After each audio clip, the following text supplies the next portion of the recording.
ये video start करने से पहले मैं डिस्क्लेमर दे देना चाहता हूं, हमारे वीडियो में खून खराब रोमांटिक सीन 18+ मोमेंट है। अगर आप लोग बच्चे हो तो प्लीज इस वीडियो को मत देखना, और अगर देखना चाहते हो तो प्लीज अपने पेरेंट की परमिशन ले लेना। And video enjoy. चतुरी धोखेबाज। अब तक बेला ने अपना दोनों हाथ कार्तिक के गर्दन में लपेट लिया। उसे कार्तिक की चिंता हो रही थी। अब आगे बेला को अपनी बाहों में समेटते हुए कार्तिक ने कहा, मैं ठीक हूँ, मगर कल रात जो हुआ था उसका क्या? वो कुछ नहीं था वाइफी, भूल जाओ उसे। कार्तिक ने बेला को अपने सीने से लगाया और अपनी आंखें बंद कर ली। बेला का होना ही कार्तिक को सुकून देती थी। बेला का उसके बाहों में होना तो कार्तिक के लिए पूरा जग जीतने जैसा था। कार्तिक के मना करने के बाद बेला ने कोई सवाल नहीं किया, मगर अब भी अनगिनत सवाल बेला के दिमाग में उठ रहे थे। कल रात जो हुआ था वो नॉर्मल नहीं था। बेला जानती थी अगर कार्तिक को ज्यादा दिक्कत ना होती तो अक्षत उसे कॉल करके होटल आने को नहीं कहता। ऊपर से बेला ने खुद कार्तिक की कंडीशन देखी थी, जो बिल्कुल ठीक नहीं थी। कल रात कार्तिक अस्थिर था। बेला प्यार से कार्तिक के बाल में उंगली चलाने लगी। बेला के कोमल उंगलियों से हल्की सफेद धुंध निकल रही थी, जो लगातार कार्तिक के सर के आसपास घूमते हुए उसे शांत और आराम महसूस करा रही थी। बेला की एनर्जी ने कमरे का माहौल ऐसा बना दिया था जैसे मानो उस कमरे से ज्यादा शांति और सुकून दुनिया में कहीं और हो ही ना। कार्तिक ने अपना चेहरा बेला के गर्दन में छुपा लिया। कमरे का बदलता माहौल कार्तिक को अच्छा महसूस करा रही थी। घंटों तक दोनों वैसे ही बैठे रहे। दोनों की आंखें बंद थी और चेहरे पर सुकून था।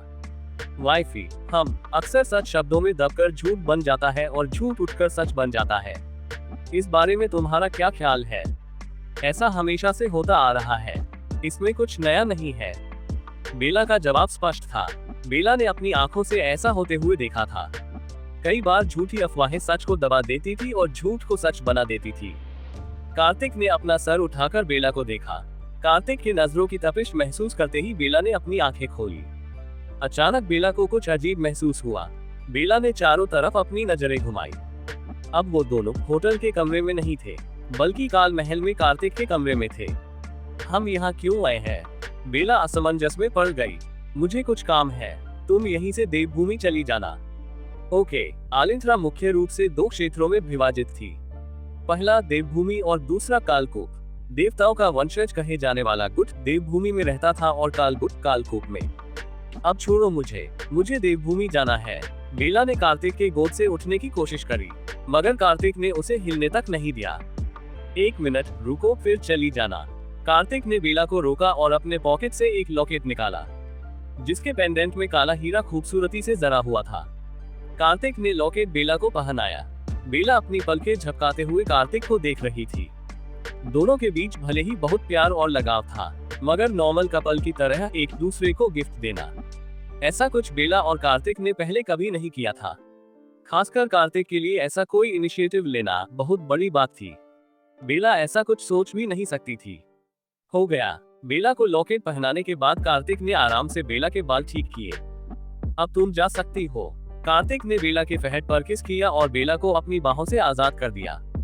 बेला अब भी अचरज में थी। कार्तिक ने पूछा, क्या हुआ? क्या तुम्हें नहीं जाना है?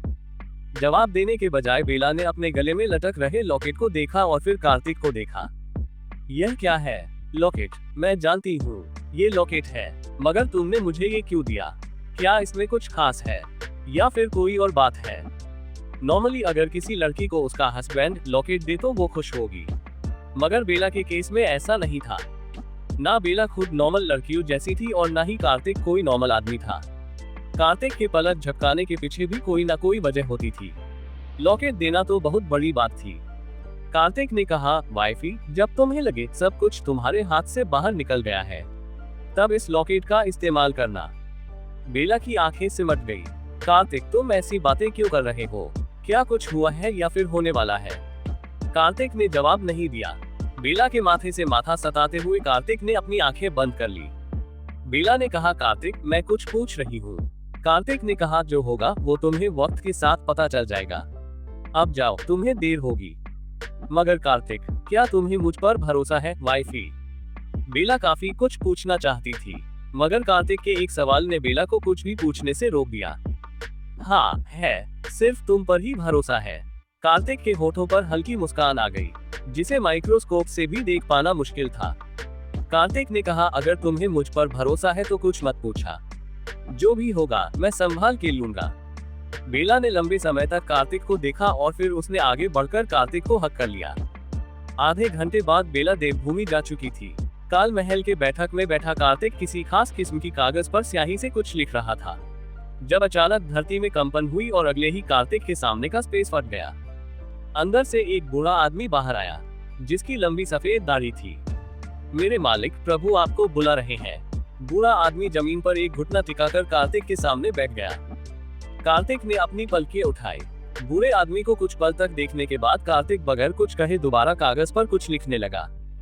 देवभूमि, कड़ाके की ठंड और बर्फबारी के बीचों बीच बेला संत वृक्ष के नीचे खड़ी थी। बेला ने सिर्फ एक पतली सफेद ड्रेस पहन रखी थी, मगर ठंड या बर्फ का बेला पर कोई असर नहीं हो रहा था। बेला खालीपन से संत वृक्ष की तरफ देख रही थी। संत वृक्ष एक खास किस्म का पेड़ था, जिसे देवभूमि में बेहद पवित्र माना जाता था। संत वृक्ष के तनों में पत्तियों की जगह सफेद तितलियां बैठी हुई थी। कहा जाता था, बेला के वंशज मरने के बाद सफेद तितलियों में बदल जाते थे और संत वृक्ष पर वास ले लेते थे। लंबे समय तक संत वृक्ष को देखने के बाद बेला घुटनों के बल जमीन पर बैठ गई। जमीन ने बर्फ की मोटी चादर ओढ़ रखी थी। बेला ने अपना सर जमीन से सटाया और वो लंबे समय तक वैसे ही बैठी रही। मॉम, अचानक किसी ने बेला के पीठ पर हाथ रखा। बेला ने सर उठाकर देखा। सामने समय खड़ा था। समय, आओ हमारे पूर्वजों को प्रणाम करो। समय ने भावहीनता से संत वृक्ष की तरफ देखा और फिर उसने नामे सिर हिला दिया। समय, क्या हुआ? बेला ने हैरानी से अपने सबसे छोटे बेटे को देखा, जो हमेशा उसकी बात मानता था। मॉम, मैं धोखेबाज लोगों के सामने नहीं झुकूंगा। समय की बात सुनकर बेला की हैरानी और ज्यादा बढ़ गई। आगे क्या होगा? क्यों समय बेला के वंशजों को धोखेबाज कह रहा है? क्या होने वाला है? किसने कार्तिक को बुलाया है? कौन है सफेद दाढ़ी वाला आदमी? जानने के लिए टू बी कंटिन्यूड। चफोर डैड से दूर रहिए। अब तक अचानक किसी ने बेला की पीठ पर हाथ रखा। अब आगे। बेला ने सर उठाकर देखा। सामने समय खड़ा था। समय, आओ हमारे पूर्वजों को प्रणाम करो। समय ने भावहीनता से संत वृक्ष की तरफ देखा और फिर उसने नामे सिर हिला दिया। समय, क्या हुआ? बेला ने हैरानी से अपने सबसे छोटे बेटे को देखा, जो हमेशा उसकी बात मानता था। मॉम, मैं धोखेबाज लोगों के सामने नहीं झुकूंगा। समय की बात सुनकर बेला की हैरानी और ज्यादा बढ़ गई। समय, क्या हुआ है? तुम ऐसी बातें क्यों कर रहे हो? कौन धोखेबाज है? समय ने पलकें झुकाकर बेला को देखा, मगर कोई जवाब नहीं दिया। बेला धीरे से उठी। अनगिनत सवाल और शंका बेला के दिमाग में उठ रहे थे। मॉम, आप यहाँ हो। हमने आपको कहाँ नहीं ढूंढा। थैंक गॉड आप हमें मिल गई। अचानक एक जानी पहचानी आवाज बेला के कान में पड़ी, जो समय की तरफ बढ़ रही थी। बेला के कदम रुक गए। सर घुमाकर बेला ने आवाज की दिशा में देखा, जहां से रेयांश, आदित्य और वर्तिका एक साथ चलकर आ रहे थे। रेयांश और आदित्य ट्विंस थे। दोनों की उम्र 26 साल थी। वर्तिका रेयांश और आदित्य से छोटी थी, मगर समय से बड़ी थी। वर्तिका की उम्र करीब 18-19 साल थी। बेला ने पूछा, तुम तीनों इस वक्त यहाँ क्या कर रहे हो? वर्तिका ने कसके बेला को हक कर लिया। मॉम प्लीज, आप डैड से दूर रहना। व्हाट? वर्तिका की बातें बेला को समझ नहीं आ रही थी। आदित्य ने आगे बढ़कर कहा, मॉम, बेबी गर्ल सही कह रही है। आप डैड से दूर रहना, वो आपको नुकसान पहुंचा सकते हैं। बेला हक्की बक्की रह गई। बेला को समझ नहीं आ रहा था, अचानक उसके बच्चे ऐसी अजीब बातें क्यों कर रहे हैं? आखिर कार्तिक उसको नुकसान क्यों पहुंचाएगा? बेला ने वर्तिका को खुद से हल्का दूर किया। वर्तिका के कंधे हल्के कांप रहे थे और उसकी सुंदर नीली सफेद आंखें आंसुओं से भरी हुई थी। बेला ने प्यार से वर्तिका को समझाया, बेबी तुम रो क्यों रही हो? कुछ नहीं होगा। पहले तुम रोना बंद करो, फिर मुझे आराम से बताना हुआ क्या है। वर्तिका ने सिसकते हुए हाँ में सिर हिलाया, मगर उसका रोना बंद ही नहीं हो रहा था। बेला के माथे पर काली धारियां उभर आई। वर्तिका कोई रोंदू लड़की नहीं थी। असल में वो दूसरों को रुलाने वाली लड़कियों में से थी, मगर आज ना जाने किस डर ने उसे बुरी तरह रोने पर मजबूर कर दिया। वर्तिका को गले लगाते हुए बेला ने आदित्य, समय और रेयांश को देखा। आज पहली बार बेला रेयांश के आंखों में डर देख रही थी। रेयांश, जो चारों भाई बहन में सबसे ज्यादा शांत और समझदार था, आज उसके हैंडसम चेहरे पर भी चिंतित और घबराहट की झलक नजर आ रही थी। वर्तिका का पीठ सहलाते हुए बेला ने पूछा, रे क्या हुआ है? तुम सब इतने परेशान क्यों हो? मुझे खुलकर बताओ, बात क्या है? रियांश ने कहा, मॉम आप डैड से दूर रहिए। अगर आप उनके करीब रही तो वो आपको नुकसान पहुंचाएंगे। बेला की संदेह से आंखें सिमट गई। रे तुम्हें ये किसने कहा? कार्तिक मुझे नुकसान क्यों पहुंचाएगा? क्या तुम अपने डैड को नहीं जानते हो? तुम्हें उस पर भरोसा नहीं है या फिर मुझ पर? मॉम ऐसी बात नहीं है, मगर डैड मजबूर है। आप प्लीज उनसे दूर रहिए। आप एक काम कीजिए, यहाँ से कहीं दूर चली जाइए, किसी ऐसी जगह जहाँ डैड आपको न ढूंढ पाए। आदित्य ने रेयांश की जगह जवाब दिया। पसीने की बूंदें आदित्य के कनपटी से टपक रही थी। बेला अपने चारों बच्चों की बात सुनकर परेशान हो गई। वो चारों बार बार एक ही बात की रट लगाए बैठे थे। बेला ने सख्ती से कहा, इनफ, तुम चारों पहले मुझे ये बताओ, तुम सबके दिमाग में ये बकवास किसने डाला? बेला उस इंसान की हत्या कर देना चाहती थी जिसने उसके बच्चों का माइंड वॉश किया होगा। रेयांश ने गंभीरता से कहा, मॉम हमने अपनी आंखों से सब कुछ देखा है, हमें किसी ने कुछ बताया नहीं, हमने खुद से देखा। बेला ने सख्ती से रेयांश को घूरा। जरा मुझे भी बताओ, क्या और कहाँ देखा तुम लोगों ने? और तुम लोगों के दिमाग में ये आया भी कैसे कि कार्तिक मुझे नुकसान पहुंचाएगा? रेयांश ने तुरंत जवाब नहीं दिया, जबकि आदित्य, वर्तिका और समय रेयांश की तरफ देखने लगे थे। चारों के चेहरे पर चिंता और अजीब से भाव थे। ऐसा लग रहा था जैसे चारों कुछ बोलना चाहते हो, मगर बोलने की हिम्मत ना जुटा पा रहे हो। मेरी मालकिन जल्दी चलिए, बाहर कुछ हो रहा है। नन्हा नागा बुरी तरह रोते हुए भागकर वहां आया, जिसने वहां फैली अजीब सी खामोशी भंग कर दी। नागा तुम रो रहे हो, क्या हुआ? तुम रो क्यों रहे हो? क्या किसी ने तुम्हें परेशान किया? मुझे उसका नाम बताओ जिसने तुम्हें परेशान किया, मैं उसे कड़ी से कड़ी सजा दूंगी। तुम रो मत। बेला ने नागा की सूजी हुई आंखें और आंसुओं से भरा लाल मासूम चेहरा देखा, जिसके अगले ही पल बेला की अभिव्यक्ति कठोर हो गई। एक तरफ उसके चारों बच्चे अजीब सी बातें कर रहे थे, ऊपर से अब किसी ने नागा को भी रुला दिया था। नागा भले ही छोटा था, मगर वो तब भी नहीं रोता था जब कार्तिक उसे गेंद की तरह उठाकर इधर उधर फेंक देता था। बेला को समझ नहीं आ रहा था आज अचानक ऐसा क्या हो गया जिसने बिंदास रहने वाले नागा को इतनी बुरी तरह रुला दिया है। नन्हा नागा सिसकते हुए बेला के पैरों से लिपट गया। मेरी मालकिन, नागा का दोस्त उसको मार दिया। नागा का दोस्त मर गया। नागा चाहकर भी उसको नहीं बचा पाया। नागा यूजलेस है। पागल आदमी सही कहता था, नागा किसी काम का नहीं है। बेला के दिल में टीस उठी। पूरी बात तो बेला नहीं जानती थी, मगर नागा का रोना और उसकी टूटी हुई आवाज साफ कह रही थी उसका दिल टूट गया है। लापरवाह और हमेशा हंसते रहने वाले नागा को ऐसी हालत में देख बेला को बहुत बुरा लग रहा था और उस इंसान पर गुस्सा भी आ रहा था जिसकी वजह से नागा की ऐसी हालत हुई थी। बेला पंजों के बल नागा के सामने बैठ गई, जिसके लाल हो चुके सुंदर चेहरे पर सफेद आंसू की लकीरें खींच गई थी। नागा का छोटा सा चेहरा अपने हाथ में भरते हुए बेला ने प्यार से पूछा, नागा किसने मारा तुम्हारे दोस्त को? क्या हुआ तुम्हारे साथ? किसने रुलाया तुम्हें? मुझे उसका नाम बताओ। नागा ने सिसकते हुए कहा, आसमान ने। बेला की भवें आपस में जुड़ गई, जबकि रेयांश, आदित्य, वर्तिका और समय का आकर्षक चेहरा काला पड़ गया। बेला से प्यार से कहा, आसमान ने क्या किया? मुझे पूरी बात बताओगे तभी तो मैं तुम्हारी मदद कर पाऊंगी। पहले तुम शांत हो जाओ, तुम्हें शांत होने की जरूरत है, ऐसे तुमसे बोला नहीं जाएगा। नागा हिचकते हुए मासूमियत से बेला को देखने लगा और कुछ पल बाद एकदम से बेला से लिपट कर रोने लगा। मेरी मालकिन, आसमान से आग के गोले बरस रहे हैं। नागा का दोस्त गोले में दबकर मर गया, मगर नागा कुछ नहीं कर पाया। नागा का दोस्त तड़पता रहा, मगर फिर भी नागा कुछ नहीं कर पाया। नागा की शक्तियां उसका साथ ही नहीं दे रही थी। नागा एकदम यूजलेस है। पागल आदमी सही कहता था, नागा किसी काम का नहीं है। नागा अपने दोस्त को नहीं बचा पाया। बेला को अपने दोस्त के बारे में बताते हुए नन्हा नागा फूट फूट कर रोने लगा। बेला ने नागा को दिलासा दिया, नागा कुछ नहीं हुआ है, शांत हो जाओ, मैं जाकर देखती हूँ, तुम्हारे दोस्त को कुछ नहीं होगा। मगर नागा पर बेला की सांत्वना का कोई असर नहीं हुआ। नागा बस रोता रहा, जैसे उसने अपना सब कुछ खो दिया हो। रोते रोते अचानक नागा को याद आया, बाहर अब भी लोगों और बच्चों की जान खतरे में है। नागा ने कहा, मेरी मालकिन, बाहर लोग खतरे में है।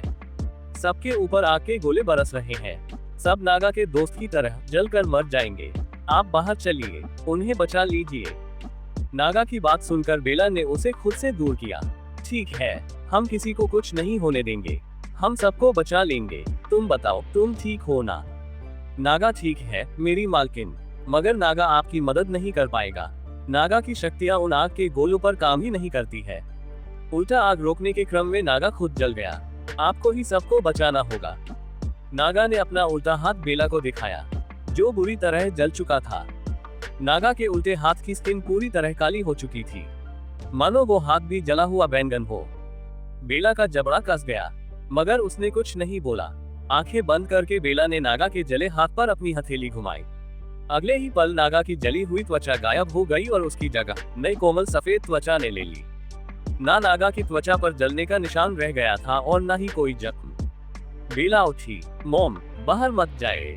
बेला बागीचे से बाहर जा रही थी जब रेयांश ने उसका रास्ता रोक दिया। रे, हम बाद में बात करेंगे, मेरे सामने से हटो। बेला प्यार से रेयांश को रे ही कहती थी। रेयांश ने कहा, मॉम, ये सब डैड ने किया है, प्लीज बाहर मत जाए। यूं तो रेयांश को किसी के सामने सर झुकना या किसी से रिक्वेस्ट करना पसंद नहीं था, मगर बेला को बचाने के लिए वो कुछ भी कर सकता था। बेला ने गहरी सांस छोड़ी। रेयांश, हटो सामने से, मुझे कुछ नहीं होगा। मगर मॉम, अगर आपको कुछ हो गया तो मैं आपको फिर से नहीं खोना चाहती हूँ, प्लीज बाहर मत जाए। वर्तिका ने आकर बेला का हाथ पकड़ लिया। आखिर तुम लोगों को हो क्या गया है? ऐसी अजीब सी बातें क्यों कर रहे हो तुम चारों? बेला ने बारी बारी से रेयांश, आदित्य, वर्तिका और समय को देखा। चारों उसे बाहर नहीं जाने देना चाहते थे। अचानक बाहर से कुछ फटने की तेज आवाज आए और अगले पल धरती में कंपन हुई, जिसे महसूस कर बेला का सुंदर चेहरा काला पड़ गया।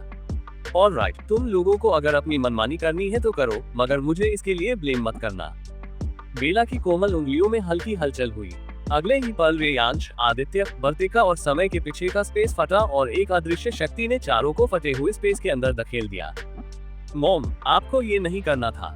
चारों ने जब खुद को संभाला तो उन्हें एहसास हुआ वो लोग काल महल में है, जहाँ कार्तिक अक्सर ठहरता था। रे ब्रो, अब हम क्या करेंगे? आदित्य ने हताशा में अपना सर मसलते हुए रेयांश को देखा, जो बिना भाव के सामने देख रहा था। क्या हम डैड के पास चले? डैड यही है, हम उन्हें रोकेंगे। अगर डैड रुक गए तो सब ठीक हो जाएगा। वर्तिका का सुझाव आदित्य और समय को अच्छा लगा। तीनों कार्तिक को ढूंढने के लिए निकल गए, मगर रेयांश एक ही जगह खड़ा रहा। रेयांश का हैंडसम चेहरा पूरी तरह भावहीन था। बता पाना बेहद मुश्किल था उसके दिमाग में एग्जैक्टली क्या चल रहा है। दूर कहीं कार्तिक एक जंगल के बीचों बीच खड़ा था। आसपास कई पेड़ थे, मगर किसी भी पेड़ पर पत्तों या जीवन का नामो निशान नहीं था। वहाँ सब कुछ ब्लैक एंड व्हाइट सा था, मगर फिर भी वहाँ हवा थी और हवा के झोंके कार्तिक के ओवरकोट को बार बार अपने साथ उड़ा रहे थे। कार्तिक, क्या सोच रहे हो तुम?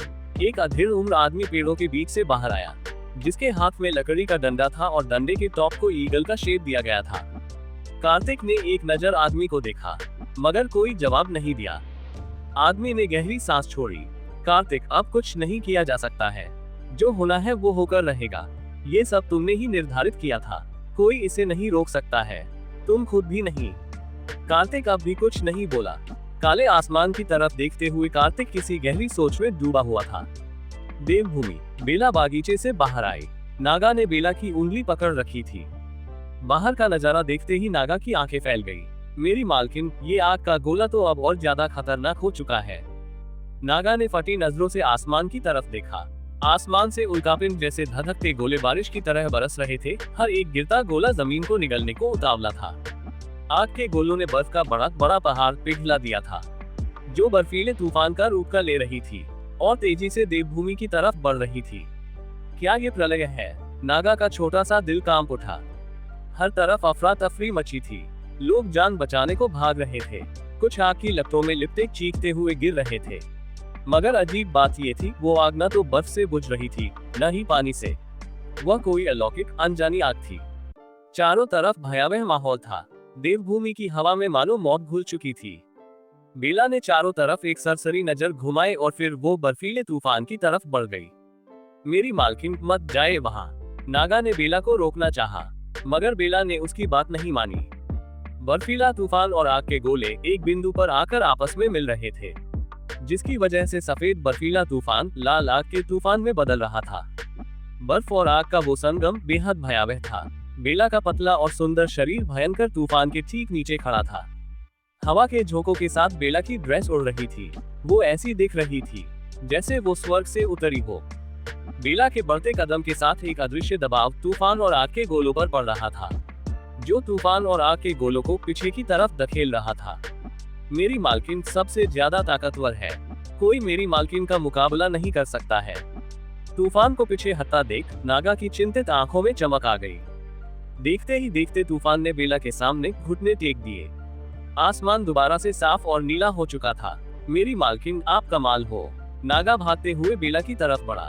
नागा बेला के पास आया था जब अचानक कब से सीधी खड़ी बेला का शरीर लड़खड़ाया और बेला अपना होश खोकर जमीन पर गिर गई। मेरी मालकिन, नागा चीख उठा। आगे क्या होगा? क्या हुआ है बेला को? कैसा था ये तूफान और आग का गोला? क्या सच में इन सब के पीछे कार्तिक का हाथ था? जानने के लिए टू बी कंटिन्यूड।